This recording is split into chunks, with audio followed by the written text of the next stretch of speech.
اور پھر اس سے پھل پھول نعمتیں یہ پیدا ہوتی ہیں، تو زمین اور آسمان کو ایک دوسرے کے موافق کس نے بنایا ہے، ان میں مطابقت کس نے رکھی ہے، جس سے معلوم ہوا کہ جس ذات نے زمین کو پیدا فرمایا اور اس میں جذب کرنے کی صلاحیت اور اس سے نباتات کی روئیدگی کی صلاحیت جس نے بنائی ہے، اسی ذات نے آسمان کو بادلوں کو برسنے کی صلاحیت دی ہے۔ قرآن مجید کی سورت البقرہ میں اللہ رب العزت نے ارشاد فرمایا وَالسَّحَابِ الْمُسَخَّرِ بَيْنَ السَّمَاءِ وَالْأَرْضِ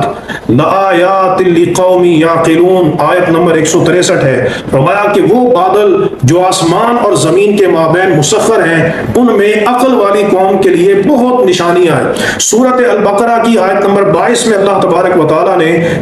اپنی وحدانیت کے طور پر اس بارش کو پیش کیا اور فرمایا وَأَنزَلَ مِنَ السَّمَاءِ مَاءً، بلکہ پیچھے فرمایا الَّذِي جَعَلَ لَكُمُ الْأَرْضَ فِرَاشًا، وہ جس نے زمین